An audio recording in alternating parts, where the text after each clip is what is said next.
Hi, I'm Tony Brooks. My grandkids call me Papa Duke. Welcome to the first ever episode of Papa Duke Can Cook. Okay, today we're going to make yeast rolls. And the ingredients go as follows. You're going to need 3.5 to 4 cups of bread flour, 1/4 cup of sugar, 1/4 cup of shortening, 1/2 cup water, and 1/2 cup milk, 1 egg, a teaspoon of salt, and of course, your dry yeast. Now, the water, we'll get to that in a little while, has to be at a specific temperature to activate the yeast. First thing you're going to do is you're going to mix the dry ingredients. You want to start with 2 cups of all-purpose flour or bread flour. The sugar, the salt, and the dry yeast. I'm using the instant yeast. A lot of people want to let their yeast bloom in some warm water and sugar beforehand, but if the expiration date's not out, it should be fine. And it's always been fine for me, so I always just incorporate it. Then we're going to put in the shortening.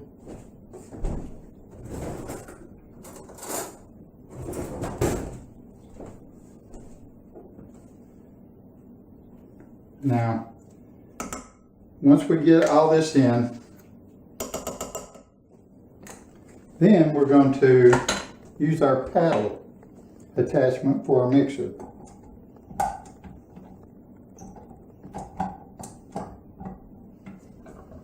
And we're going to mix this. While this is mixing, we want to get our milk and our 1/2 cup of water, combine the two, and then we want to get this liquid to the temperature of around 120 degrees. That's the optimum temperature that you want to activate your yeast.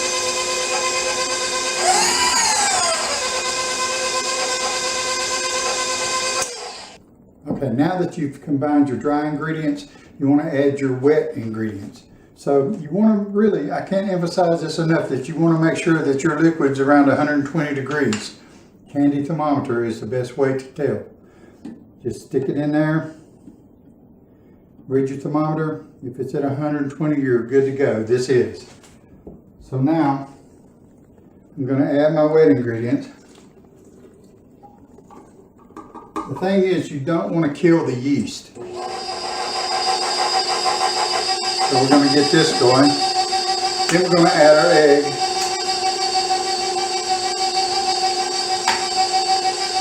And we're going to mix this together.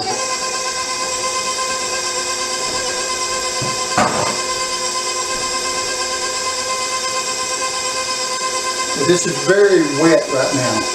And the next step, we're going to start incorporating more flour into the mix until we have a ball, and I'll show you what I mean.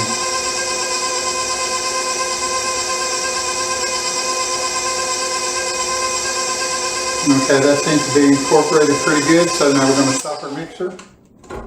We're going to remove the paddle attachment, and this kind of gets messy. So I get my hands in some flour so I can remove the paddle.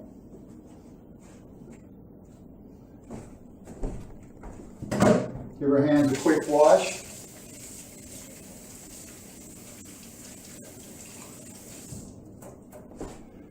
And now we're going to add our dough hook.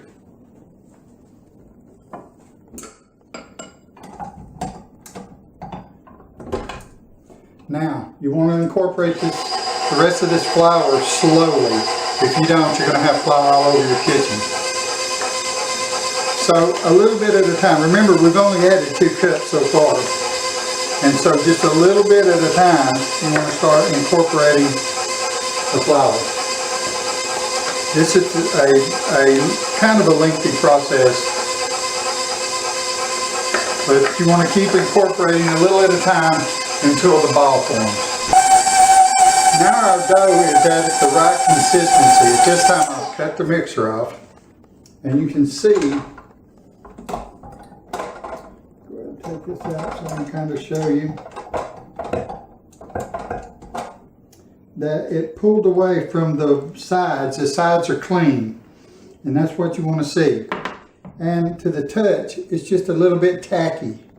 So once again, I'll take a little flour on my hand so I can get off the hook without too much trouble. Now we're going to turn it out onto a lightly floured surface. I'm going to go ahead and use this cutting board. All right, once we have it out on this surface, we want to knead it some more.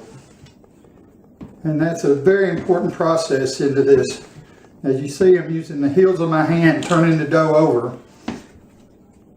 And you ain't got to do it a lot if you've used the dough hook and what I lovingly call my beast. It really does a good job for you, but you still want to manually knead it some. And you can see as it's starting to get smooth. So once it gets like that, you want to start making a ball.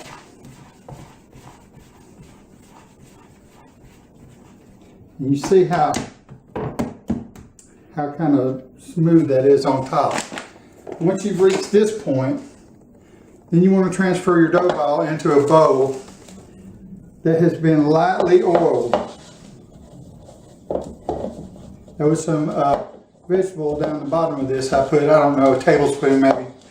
And then I'm going to put it in and roll it around. And I don't know if you can see that in this little bowl. Then you want to take some plastic wrap, right? And put over the top.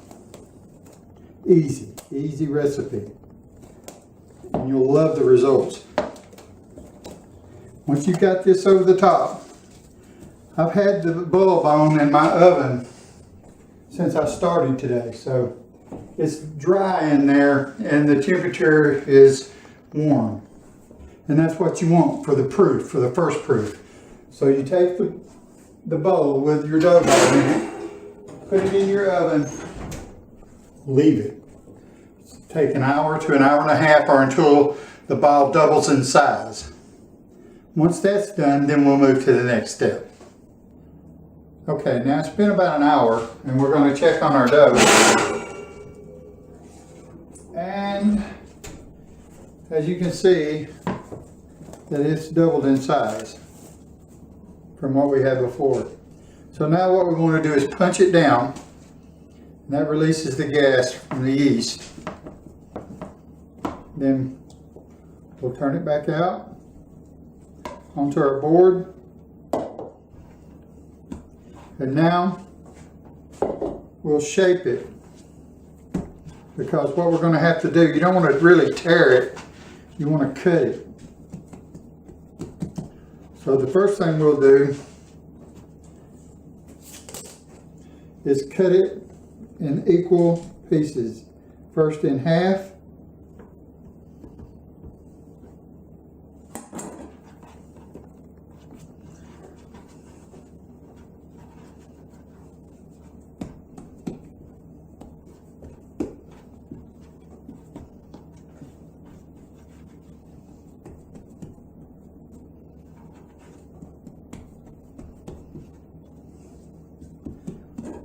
And then we'll cut these in half, trying to stay uniform and in equal pieces.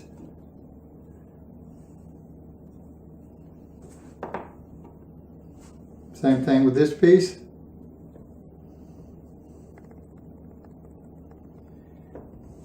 Okay. Now, what we're going to do is cut the individual pieces into thirds, because this will make 12 really good sized rolls.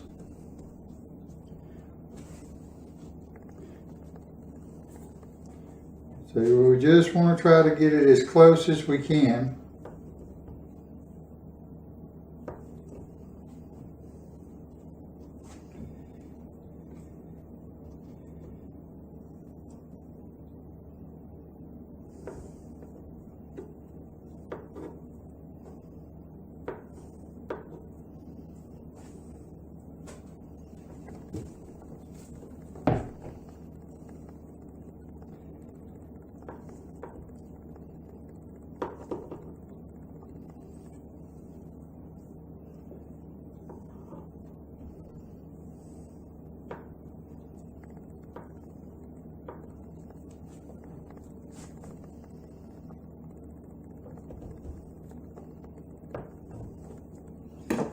Okay. Now I have gone ahead and sprayed this with vegetable oil really lightly. And we're going to kind of do about the same thing we did before. Kind of get them all smooth in a ball.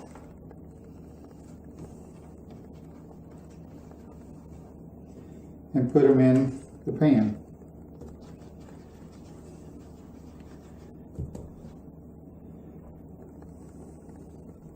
Now it's actually a kind of a funny story about how I became Papa Dude. Became a grandparent at a fairly young age, and while my daughter was pregnant with her first child, I told them that they can't be calling me granddaddy or grandfather or anything. They're going to have to call me dude or something. And lo and behold, that stuck. And ever since our first grandson was born, all the preceding grandchildren have called me Papa Dude. Now, once we get all these little dough balls in the pan, then they're going to proof again for about another 30 minutes or until double in size. Like I said, it's sort of a lengthy thing, but the end result is so worth it. Just about there.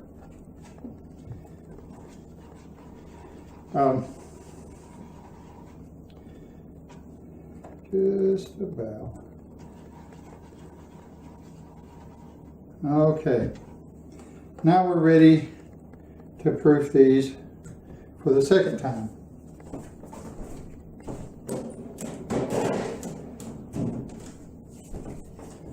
Once we've proofed them for the second time, then we'll be ready to bake. Okay, as you can see, they doubled in size. This has been about a 45-minute process here. I've already preheated my oven to 375, and now these are ready to bake for about 12-15 minutes or until they're golden brown. We'll put them in the oven.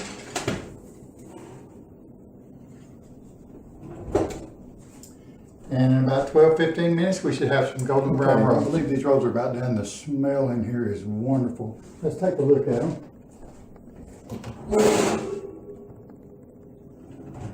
Oh yeah. Now that, boys and girls, is what I'm talking about. Big, fat, fluffy rolls. And all you've got left to do is brush them. And I don't use margarine. I'm a firm believer against that in baking. But I will slather on the butter, that's for sure. So, we brush the tops with the butter.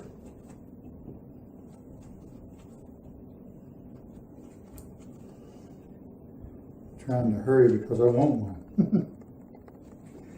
This is really, you know, the proofing is time consuming because you have to do it twice. But overall, this is an incredibly simple recipe. And you don't need a big stand mixer to do it. You can do it with a handheld mixer.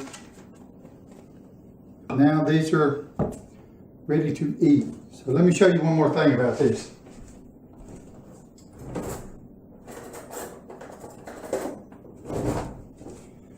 Let's see, let's get this one right here. That's why I got the plate here, because I want to break one of these open for you. Now, I'm going to come around because I want to get up close to the camera because I want you to see this. Now watch when I pull this open. Look how light and fluffy those rolls are. Incredible. Great recipe. Like I said, very easy to do. Your family will love them just like mine does. And be sure to go on Facebook and visit my page, Papa Dude Can Cook, on Facebook. And submit videos, submit your recipes, submit some pictures, add comments. Love to have the feedback. Thank you, and we'll see you again next time.